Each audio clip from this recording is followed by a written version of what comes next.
G'day guys, how's it going? I thought getting quite a few questions on the other video of how to put a custom belt buckle onto a belt. I thought I'd better upgrade the video and answer a few of those questions and make it a bit easier.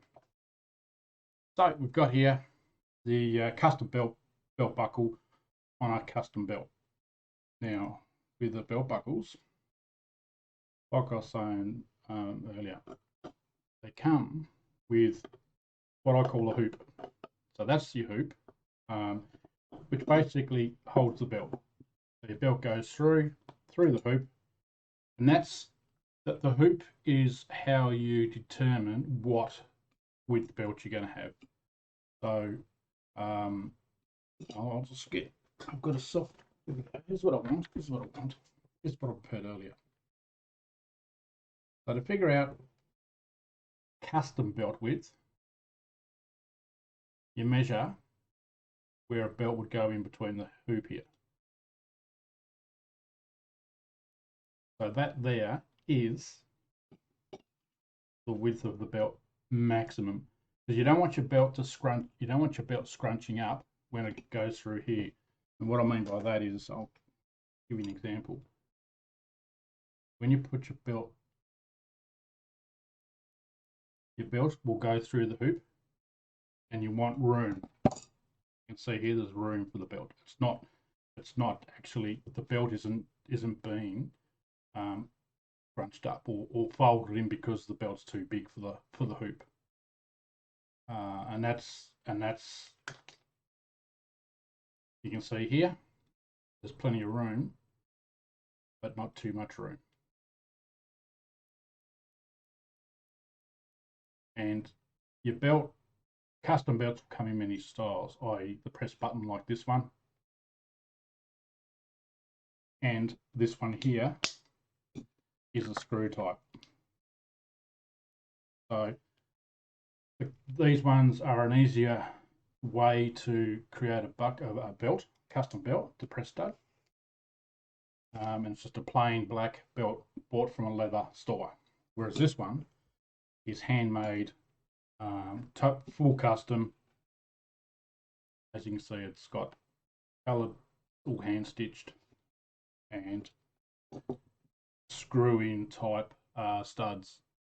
So to change the belt in this one, you actually screw these in and out. Actually, I think they're getting a bit loose. Is that loose? Or I know it's spinning around on itself. Now, women's belt buckles, the loop will be narrower. So, so that's how you really tell what size belt, what width belt you're going to need. So, the width of the belt proper.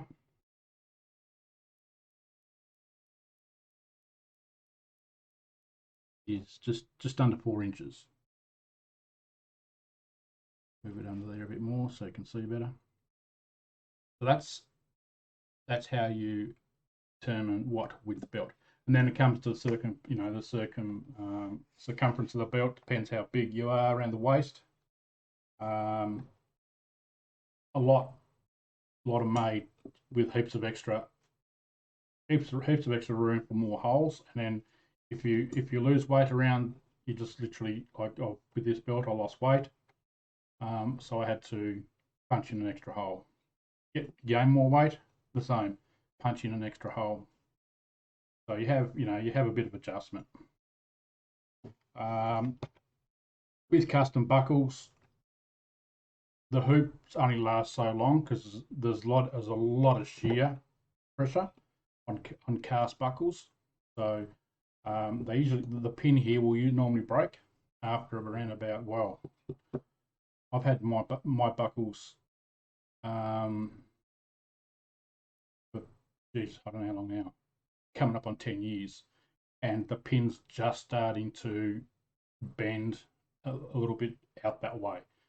So my buckle used to keep popping off, and I wasn't sure why. And it was just the buckle would that pin, which fastens into your belt hole, was basically bending from my fat guts. So you've got the pin that goes in the hole.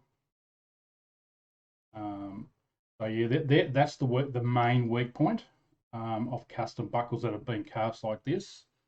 But this is, it's pretty much one of the best ways to cast a custom buckle. So my advice really, if you like a buckle and if there's a couple of them, you buy one to wear and one to spare. That way if you break one after a while, you've still got the other one. Then you can. What I normally do, if any of my buckles that I like them, and if they break or whatever, I just turn them into a man cave piece, pretty much. Look, so I hope that answers your questions with belt widths. It's as simple as it can be. It is confusing, and it's easy to put it on the wrong way and so on. But look, I'm happy to answer any other questions that you're going to have. Hope you enjoy. Keep on collecting buckles because, yeah, they're great. All right, thanks for watching.